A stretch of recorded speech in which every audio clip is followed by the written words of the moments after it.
Olá, boa tarde a todos, boa tarde a todos os internautas do CEAL.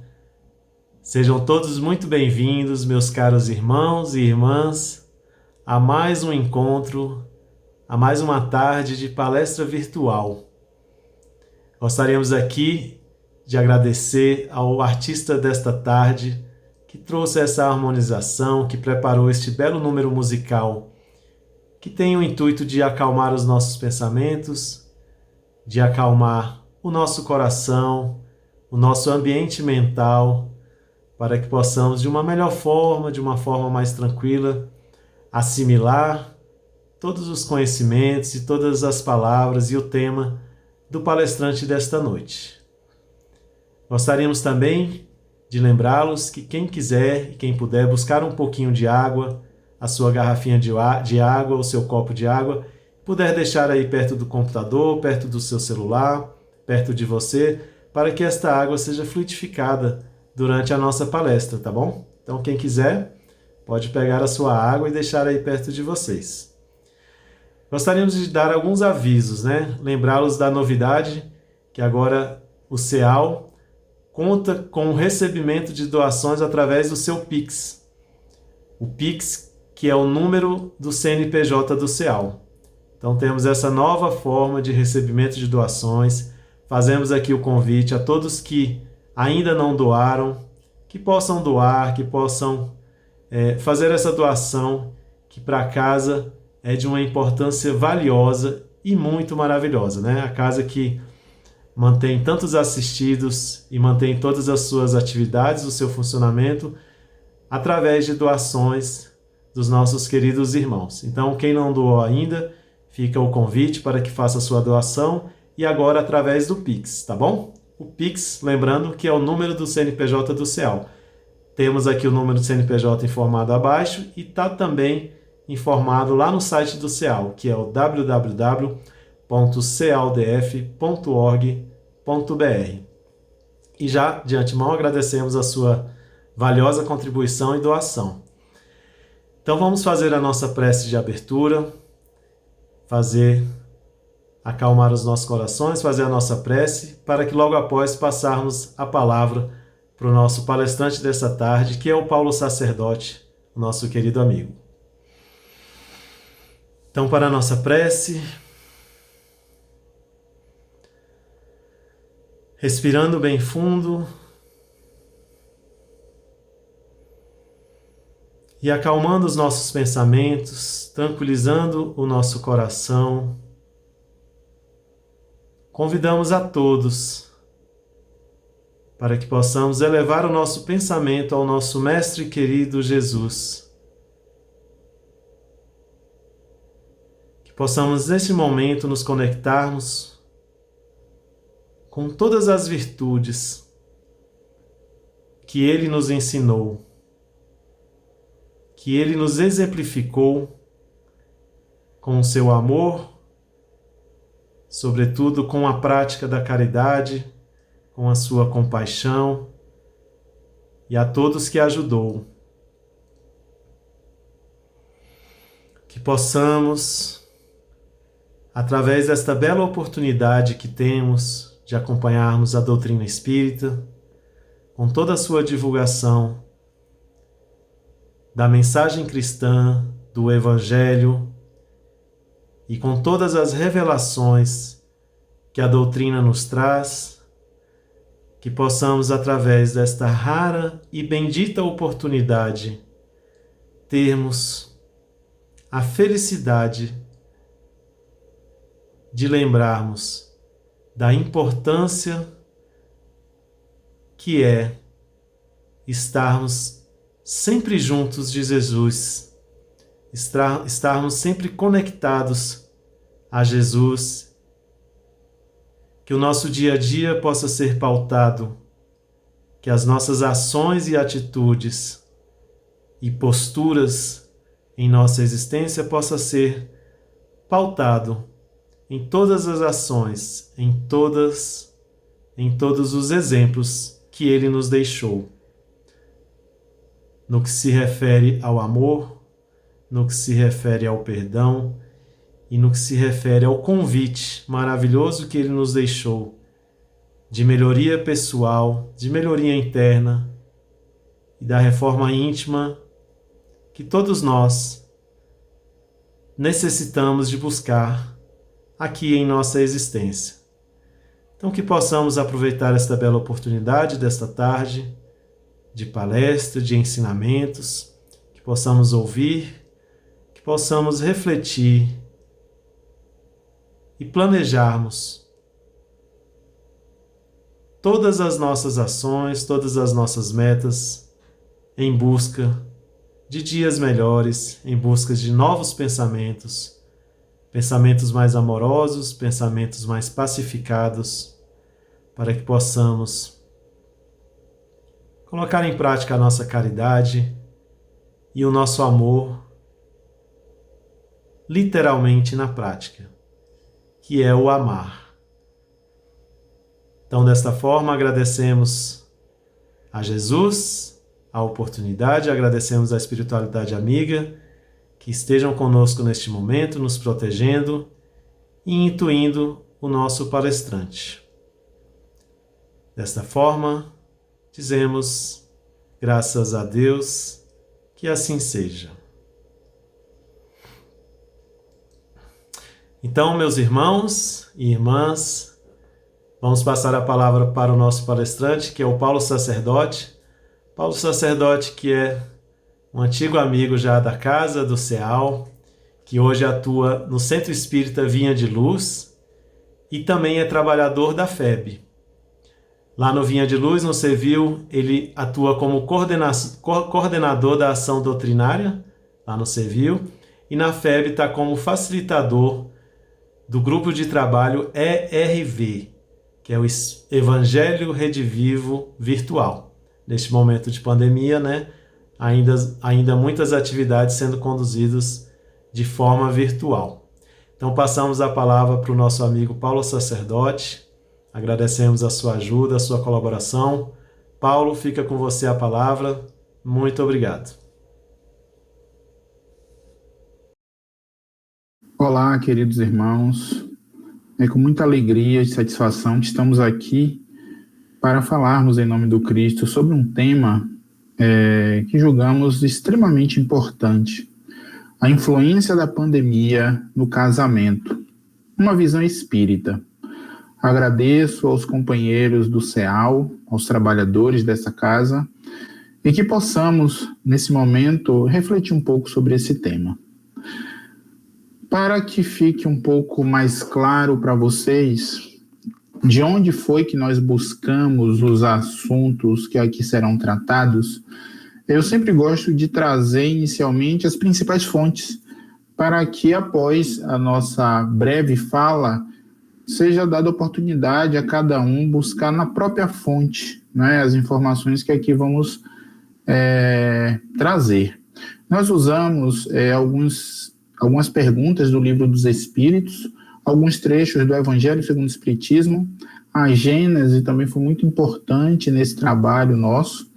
E usamos 2 livros da série psicológica de Joana de Ângeles: Amor, Imbatível Amor, pelo Espírito de Joana, Jesus e o Evangelho à Luz da Psicologia Profunda, também da nossa querida irmã, mentora de Divaldo Franco, Joana de Ângeles. Existe um artigo publicado pela FEB,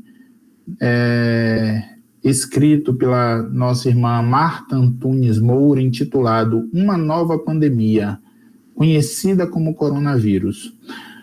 É muito interessante a abordagem, né, nesse artigo, e aqui a gente trouxe algumas pinceladas sobre esse assunto tão atual que está envolvendo o nosso planeta. E para que esse tema fosse apresentado de forma o mais didático possível, nós vamos enveredar inicialmente falando sobre o casamento na visão espírita, o que seria a pandemia também na visão espírita enquanto um flagelo coletivo, e por fim vamos encerrar falando sobre a influência da pandemia no casamento.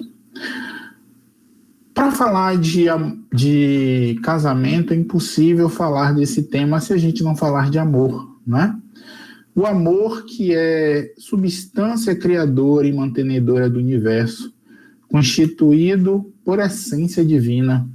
É um tesouro em que tanto mais se divide, mais se multiplica e se enriquece à medida que se reparte.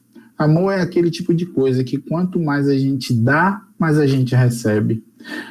Mais se agiganta na razão em que mais se doa. Fixa-se com mais poder quanto mais se irradia entre nós. Nunca o amor perece, porque não se entibia nem se enfraquece, desde que sua força reside no ato, mesmo de doar-se, de tornar-se vida. Assim como o ar, que é indispensável para a vida orgânica, o amor é aquele oxigênio que nutre a alma, sem a qual o mesmo se enfraquece, né? E perde o sentido de viver. O amor é imbatível, porque sempre triunfa sobre todas as vicissitudes e ciladas. A gente percebe como Joana, ela é didática, poética, profunda quando fala do amor. Só que existe o amor, né? Uma situação que esse amor ele pode ser aparente, de características sensualistas, que buscam apenas o prazer imediato, se debilita e se envenena ou se entorpece, dando lugar às frustrações. Mas quando nós nos deparamos quando ele é real, quando está estruturado e maduro, que naquela situação em que espera, estimula, renova, não se saturando, é sempre o novo ideal, harmônico, sem altibaixos emocionais. Ou seja, o amor real, ele é tranquilo, une as pessoas porque reúne as almas, identificando-as no prazer geral da fraternidade, alimentando o corpo e dulcificando o eu profundo, né? O nosso eu espiritual. A trajetória de predominância do ego no ser é extremamente larga. Entretanto, a descoberta do eu profundo, do eu espiritual, do ser real, é extremamente lenta. Vivemos em um mundo em que a ilusão da forma confunde-se com a realidade, porque não raras vezes nós nos deixamos levar pelas influências opacas, pelas influências materiais, negligenciando o que vem do espírito. O visível é o temporal, domina os nossos sentidos, em detrimento do não visível e do atemporal. Sobre isso, Carl Gustav Jung, né, ele nos afirma algo mais ou menos assim, que a nossa visão torna-se clara apenas quando olhamos para dentro do nosso coração. Ou seja, a nossa visão se aproxima da realidade quando olhamos para dentro de nós. Quem olha para fora sonha, segundo Carl Gustav Jung. Quem olha para dentro desperta. Que profundo, né? E aparentemente paradoxal, porque imagine, um indivíduo que olha para dentro está despertando, é como se você abrisse os olhos físicos, mas esse é um olhar muito mais profundo e perene. É compreensível que haja engano na eleição do total em detrimento do incompleto. O ser psicológico movimenta-se em liberdade, podendo viver o passado no presente, o presente no momento atual e o futuro através de projeções dos anseios, igualmente na atualidade. Entretanto, o momento chega a todos nós, que os seres em desenvolvimento psicológico, no qual se recorre à busca espiritual, à realização metafísica, superando-se a ilusão da carne, do tempo físico, assim equilibrando-se interiormente para inundar-se de imortalidade. No processo do casamento, meus irmãos, não é diferente. Nós estamos trazendo aqui sentimentos de amor, sentimentos que nos envolvem no passado, no presente e no futuro, que quando bem equilibrados, faz com que nós esparcemos esse sentimento dentro da comunhão.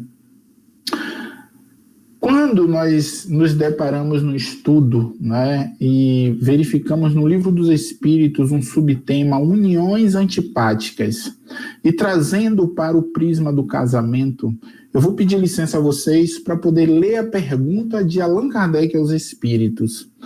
Pergunta 939.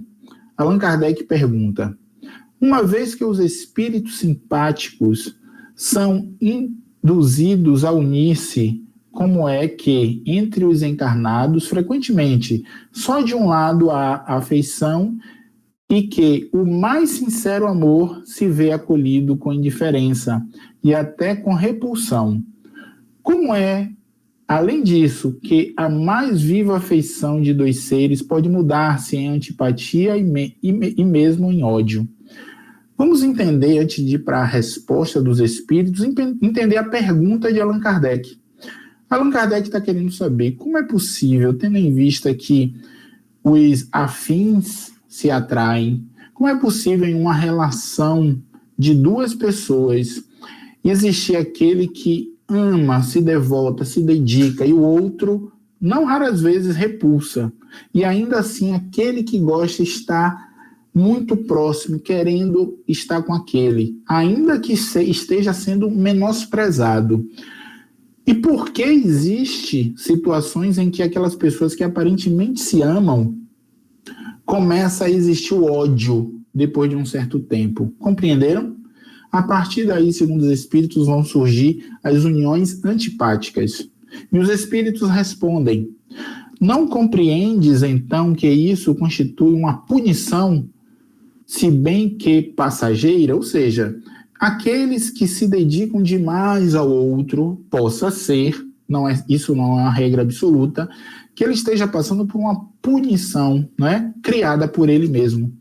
Depois, quantos não são os que acreditam amar perdidamente porque apenas julgam pelas aparências e que, obrigados a viver com as pessoas amadas, não tardam a reconhecer que só experimentaram um encantamento material? Ou seja, às vezes nós somos tomados por um sentimento de que, mas eu amo aquela pessoa. Mas será que amamos mesmo? Ou será que nós criamos uma identidade com estereótipo do outro? E os espíritos continuam: não basta uma pessoa estar enamorada de outra que lhe agrada e em quem supõe belas qualidades. Vivendo realmente com ela é que poderá apreciá-la. Tanto assim que em muitas uniões que a princípio parecem destinadas a nunca ser simpáticas, acabam os que as constituíram, depois de se haverem estudado bem e de bem se reconhecerem, por votar-se reciprocamente duradoura e terno amor, porque assente na estima. Olha que interessante. O contrário também acontece. Existem situações que as pessoas, no início do relacionamento, não se davam tão bem, mas com o passar do tempo, foi nutrindo uma reciprocidade, um respeito, e o amor surge a partir daí. E os espíritos concluem dizendo: cumpre não se esqueça de que o espírito quem ama, e não o corpo. De sorte que, dissipada a ilusão material, o espírito vê a realidade. Existem aqueles que passam a vida inteira e não conseguem ver a realidade. É preciso vir o desencarne, porque aí a realidade dos fatos se torna muito mais aguda. E os espíritos ainda dizem: duas espécies há de afeições. Isso ainda na resposta da pergunta 939. Duas espécies há de afeições, a do corpo e a da alma, acontecendo que frequentemente toma-se uma pela outra, ou seja, não raras vezes nós, principalmente os encarnados, nos confundimos nessa relação, não é? Nos deixando levar pela impressão dada pela matéria. Quando pura e simpática, a afeição da alma é duradoura, efêmera é a do corpo. Daí vem que, muitas vezes, os que julgavam amar-se com eterno amor passam a odiar-se desde que a ilusão se desfaça. Acabou a ilusão, vem a realidade. Então esse é o motivo de não raras vezes surgirem uniões antipáticas, segundo os espíritos. Muitos se casam para exercitar, sabe o quê? Algo chamado reconciliação. E sobre esse tema nós encontramos no capítulo 10, se não me engano, item 6 do Evangelho segundo o Espiritismo, uma passagem de Mateus, capítulo 5, que afirma algo mais ou menos assim: reconcilia-te depressa com o teu adversário, enquanto estás a caminho com ele, para que não aconteça que o adversário te entregue ao juiz, e o juiz te entregue ao ministro da Justiça. Em algumas traduções da Bíblia, nós vamos encontrar oficial, ou oficial da Justiça. E este te encerre ou encarcere na prisão. Em verdade te digo que de maneira nenhuma sairás de lá sem que pague o último centil. Na visão espírita, quem seria o juiz? Quem seria o ministro da Justiça? E que prisão seria essa? Na visão espírita, o juiz é ninguém mais, ninguém menos do que a nossa própria consciência. E o ministro da Justiça, ou o oficial? Os espíritos superiores. E o que é que nós podemos ser conduzidos pelos espíritos superiores aonde? À prisão. E adivinha onde nós estamos agora? Encarnados. Sejam bem-vindos todos nós, a esse momento, a essa experiência de estarmos aqui presos até pagarmos o último centil.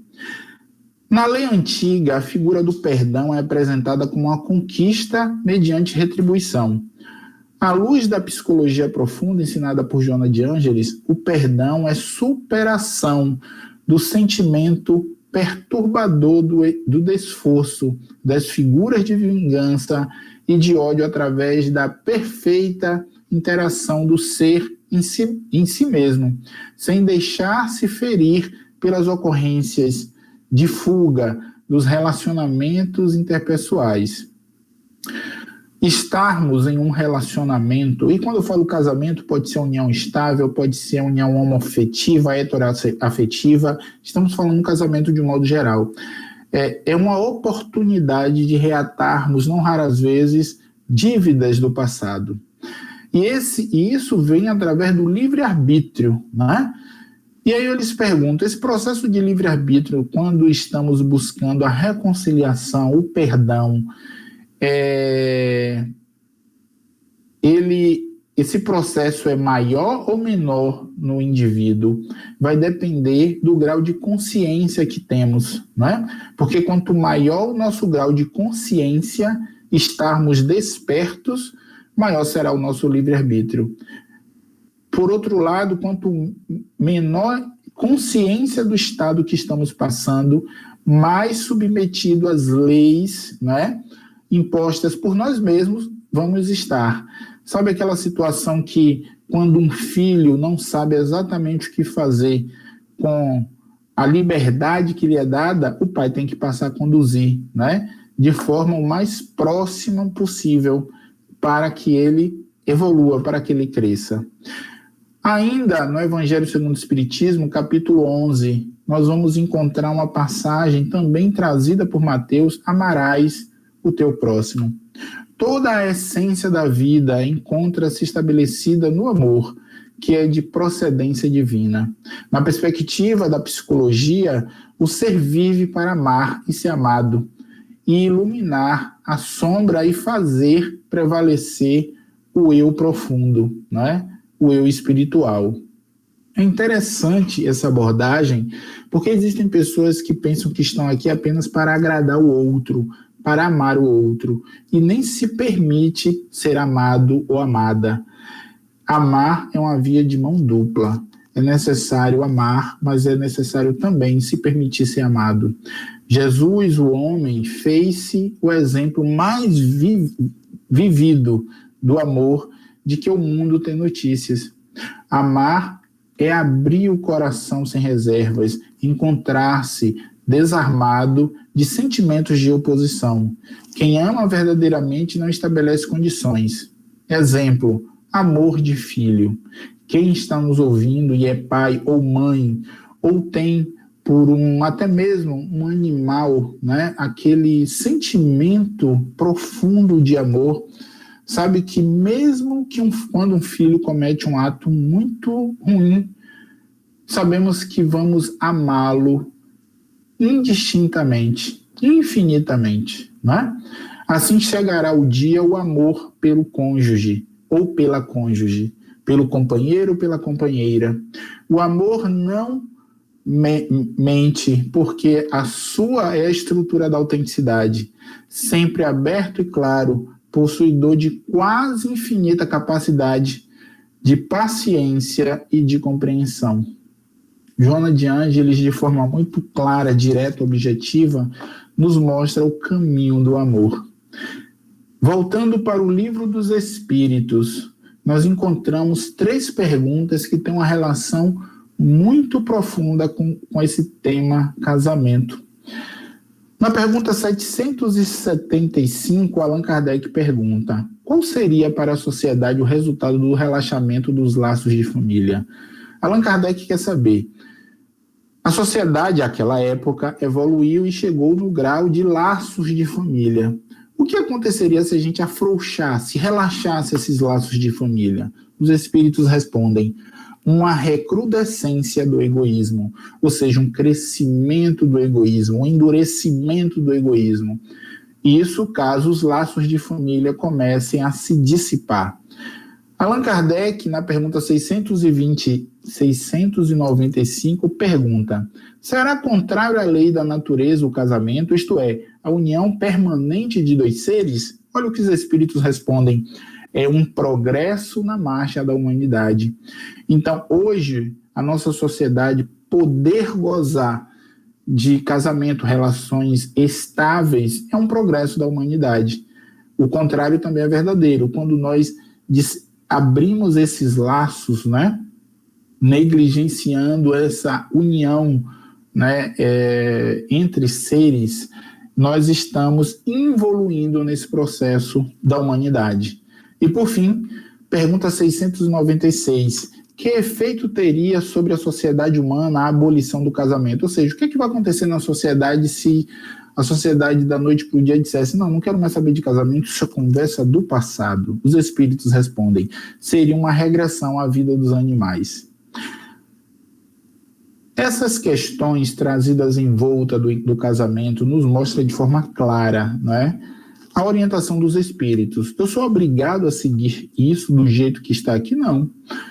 Todos nós temos livre-arbítrio para seguir a nossa vida como desejarmos. Agora, à medida que a gente vai ouvindo e entendendo essas orientações, a gente vai percebendo, né, o quanto é importante seguir essas leis com consciência, né?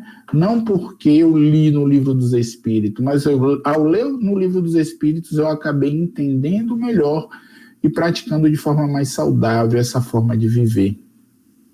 Visto a importância do casamento, falaremos doravante da pandemia.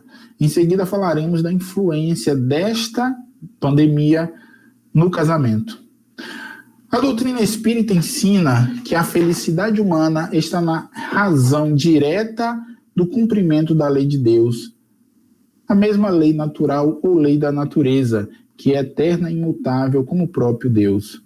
Nosso desafio, então, é conhecer as leis divinas, que mesmo estando inscritas em nossa consciência, nem sempre, pela imperfeição moral que ainda estamos, conseguimos identificá-la. Essa imperfeição apresenta a dificuldade de ainda não sabermos distinguir bem e mal, cujo aprendizado somente é adquirido ao longo das reencarnações sucessivas e dos subsequentes estágios do plano espiritual. Desenvolvido o necessário discernimento entre bem e mal, né?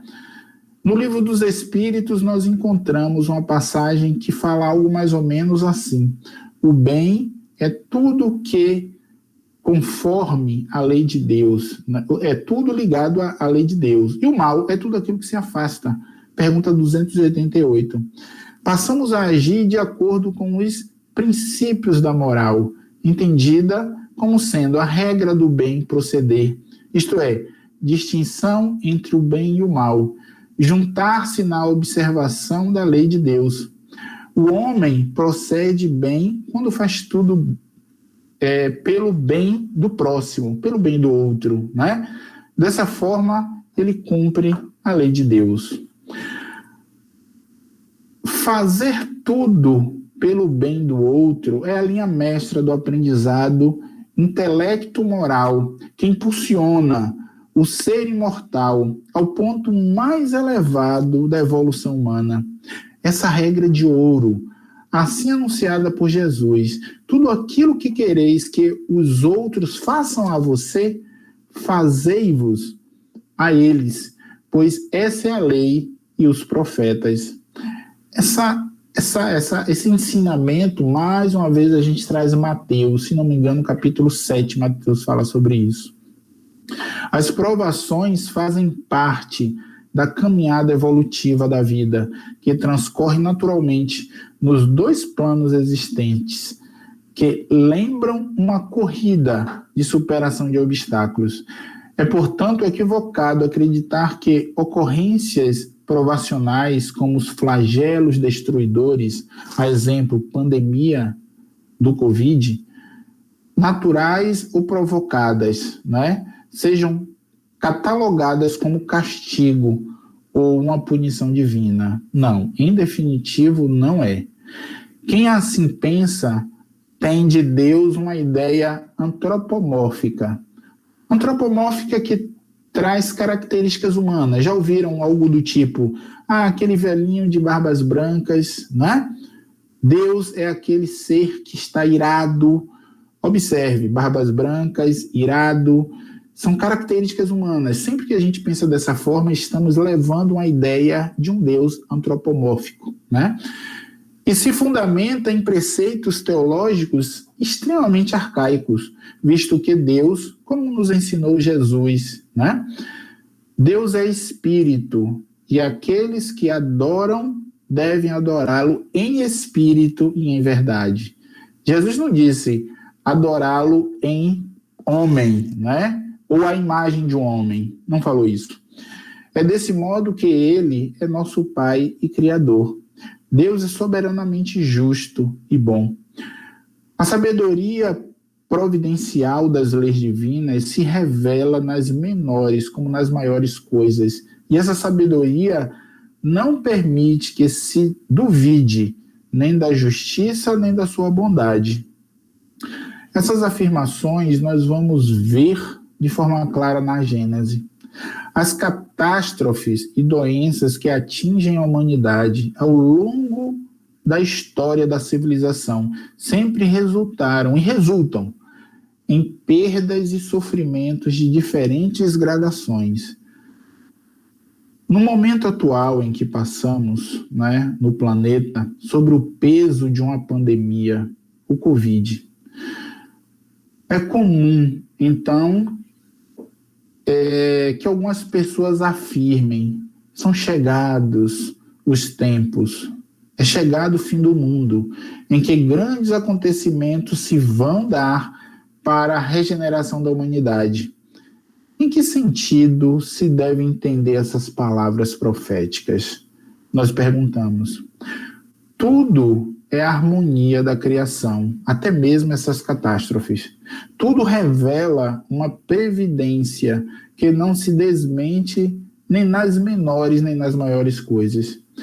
Temos, pois, que afastar, desde logo, toda a ideia de capricho, né, de punição, por ser inconciliável com a sabedoria divina. Em segundo lugar, se a nossa época está designada para a realização de certas coisas, a exemplo dessa pandemia, é que estas têm sua razão de ser na marcha evolutiva que estamos passando agora. Nesse sentido, o caráter avassalador das doenças manifesta-se, de um modo geral, de três formas. Essas doenças podem vir de forma endêmica, epidêmica ou pandêmica. Endêmica é a presença contínua de uma enfermidade ou de um agente infeccioso em uma zona, né, geográfica determinada. Exemplo, malária, que está predominantemente circunscrita na região amazônica brasileira. É considerada essa área que eu acabei de citar uma área endêmica, né? É um primeiro nível de doença que abala uma multidão de pessoas. Nessa região, mais de 98% das manifestações se dá entre os povos daquela região. Saindo da endemia, temos a epidemia, indicando a ocorrência de doenças em áreas geográficas mais abrangentes que a endemia.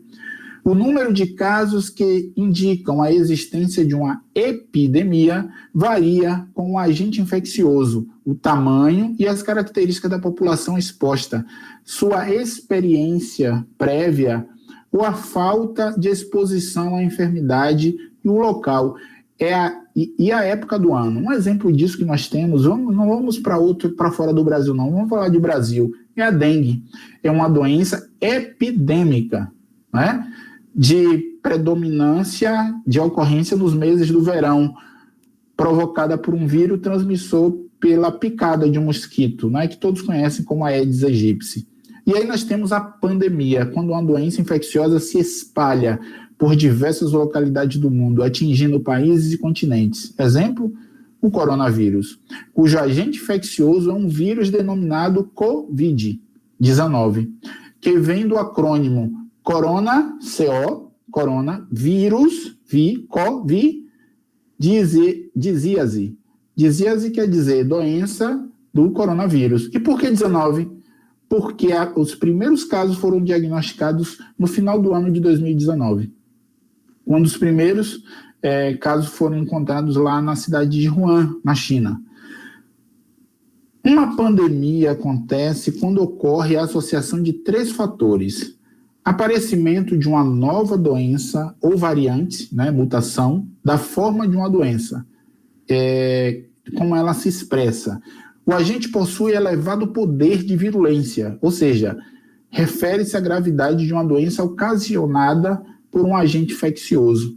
E terceiro, o agente infectante apresenta elevado poder de transmissão entre os humanos.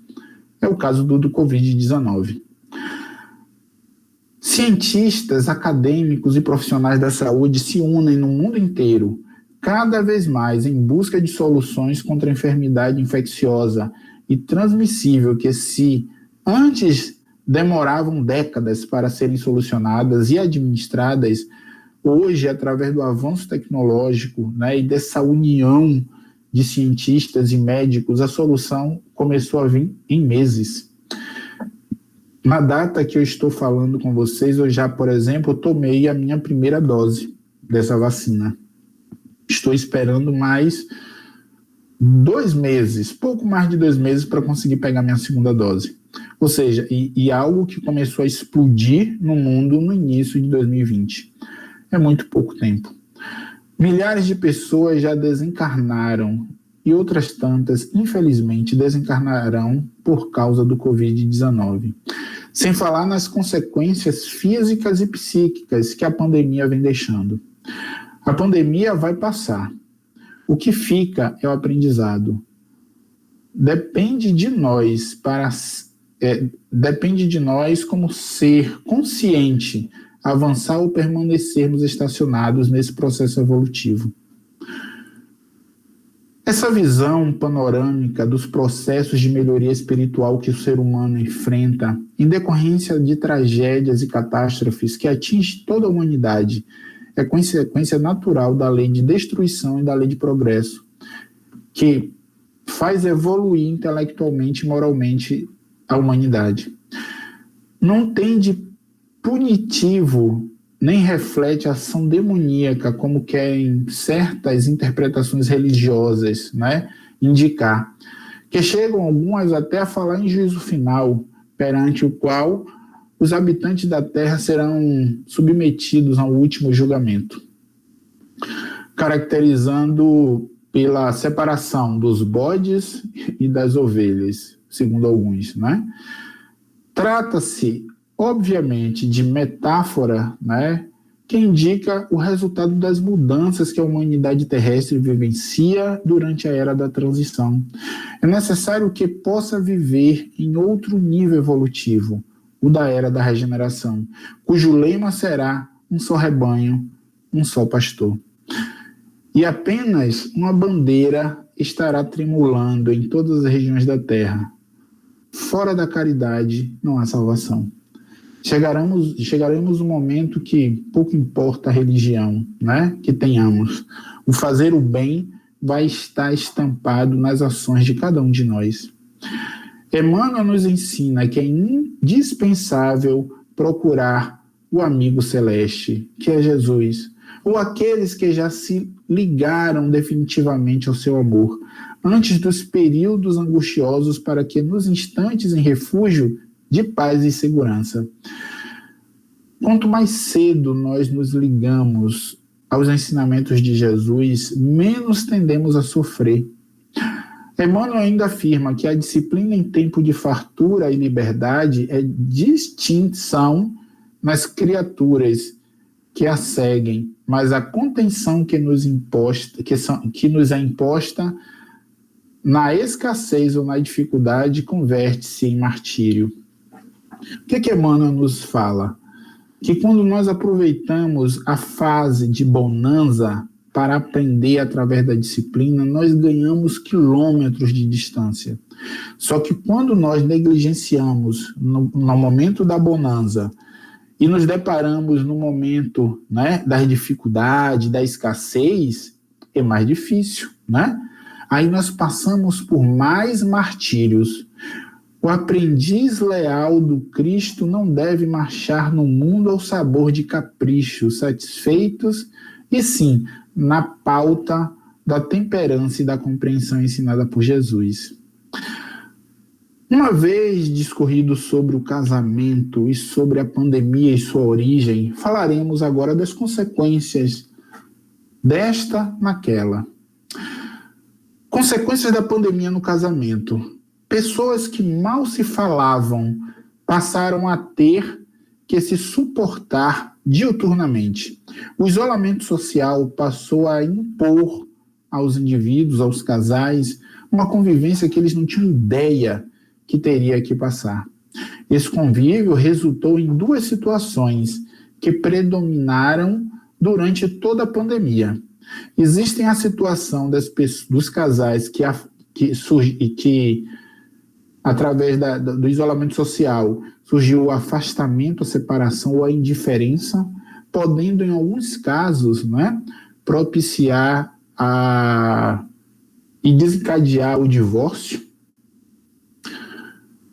maior ou então a maior aproximação dos outros, que é o contrário, inclusive fazendo surgir o verdadeiro sentimento de amor, nos casos em que ainda não existia.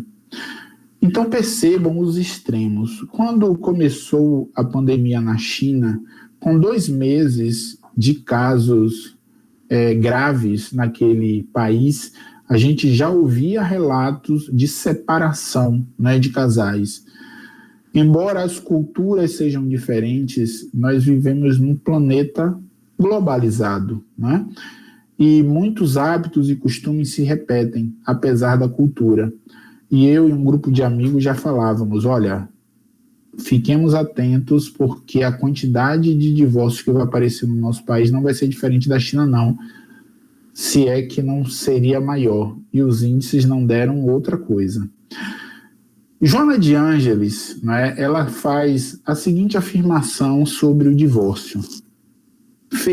Felizmente, o divórcio veio terminar com a incômoda situação das uniões infelizes, facultando a transformação do tipo de relacionamento conjugal em outras expressões de amizade e de consideração de um pelo outro parceiro, que as circunstâncias conduziram à mudança de compromisso, especialmente quando existem filhos que não podem ser relegados à orfandade de pais vivos por desinteligência destes. Joana de Ângeles vem tranquilizar e dar um certo consolo àqueles que decidiram se separar. Ela fala de forma muito clara, né, e tranquila que felizmente surgiu a figura do divórcio. Na verdade, não existe nenhum pecado em se divorciar, porque uma vez identificado que não existe mais a simpatia no lar, não é? É melhor que eles continuem sendo seres conduzindo com harmonia a sua relação, ainda que não estejam juntos. E não raras vezes essas pessoas têm filhos, que também não tem nada a ver com isso pela desinteligência da relação conjugal. Desinteligência é um termo usado pela própria Joana de Ângeles. Somente a lei de amor é portadora dos valores que preservam o matrimônio. Se não tiver amor, meus irmãos, não adianta forçar a barra. Capítulo 22 do Evangelho segundo o Espiritismo é trazido uma passagem de Mateus que nos afirma: por isso deixará o homem pai e mãe e juntar-se-á com a sua mulher, e serão dois numa só carne. O sentimento mais elevado do ser humano é o amor, como já falamos.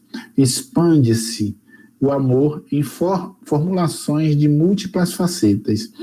Quando na consanguinidade, como se manifesta na forma filial, paternal, maternal, fraternal, para ampliar-se em expressões de uniões conjugais, de parceiros, de amigos, de companheiros de luta, ampliando o significado e assim caminha para a união com todas as demais criaturas humanas e, por fim, com a própria natureza das suas várias manifestações. Concluímos, nossas breves considerações falando que cuidemos, sim, dos nossos corpos usando máscara ao sair de casa, lavando bem as mãos com sabão, higienizando os objetos que tocamos. Enfim, devemos seguir com rigor todas as recomendações dos profissionais de saúde. Mas, acima de tudo, mantenhamos-nos em paz e em harmonia com todos os seres da criação, a começar pelo nosso próximo, em especial os cônjuges. Reflexo do que somos e do que lhe faremos. E não nos esqueçamos jamais de que Deus, como Pai amoroso, sempre age em prol do nosso bem, seus filhos imortais, que vivem e evoluem entre dois mundos, o físico e o espiritual. O matrimônio, portanto, continua sendo um rumo seguro para os indivíduos. Não se trata, portanto, de um compromisso formal, mas de uma união enraizada em sentimentos de alta potência emocional. É lei de causa e efeito. Estar junto com alguém é lei de causa e efeito. E as consequências dessa união também é de causa e efeito. O matrimônio é um compromisso sério, que deverá sempre ser resultado de seguro amadurecimento, precedido de reflexões profundas e dever emocional para consigo e para com o próximo, a fim de que sejam os dois seres uma só carne. Encerramos nossas breves reflexões sobre o tema casamento e pandemia, uma visão espírita, com uma frase do Dr. Inácio Ferreira, esse psiquiatra que tanto auxiliou a doutrina espírita.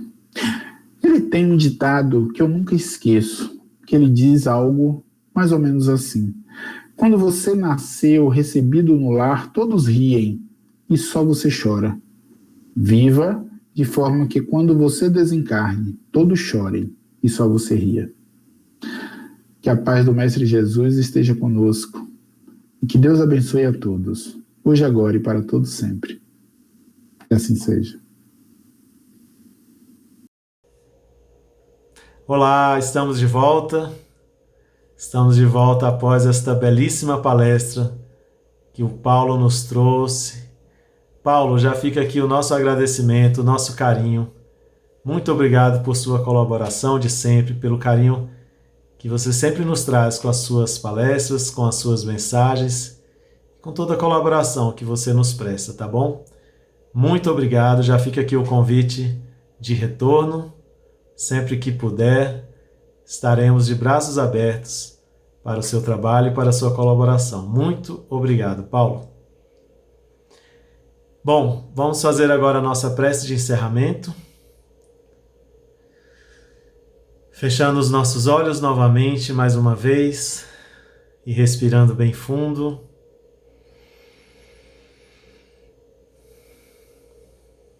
Que possamos, Senhor, com toda a Tua ajuda, nos sentirmos mais leves, acalmando os nossos pensamentos, deixando um pouquinho todos os nossos problemas e aflições em Tuas mãos, não nos esquecendo nunca de tudo que nos cabe fazer, de tudo que nos cabe buscar e melhorar, mas que possamos também contar com Seu amor, Pai amoroso de bondade, que possamos contar com a Sua ajuda, com o Seu colo maravilhoso. Agradecemos a esta tarde maravilhosa de palestra, agradecemos a espiritualidade amiga que esteve conosco, nos intuindo, nos acalmando, nos curando. Agradecemos a presença de todos os encarnados que estiveram presentes, mesmo que virtualmente, acompanhando a nossa palestra.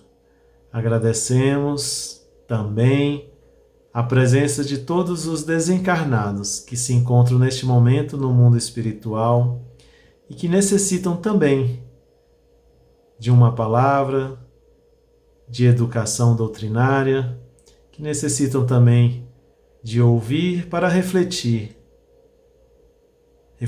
sobre tudo o que precisamos buscar e adquirir para progredirmos com a nossa caminhada espiritual.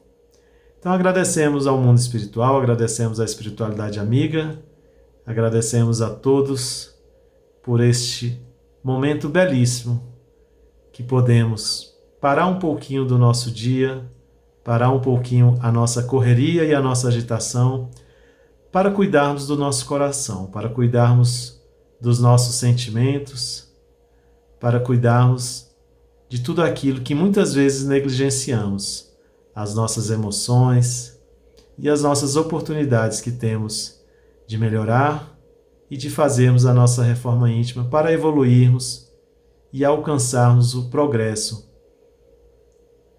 que aqui estamos justamente por este motivo. Então agradecemos a Jesus, agradecemos ao nosso Pai, dizendo que assim seja, graças a Deus e obrigado. Obrigado a todos mais uma vez, obrigado pelo carinho, ficamos por aqui e até a próxima.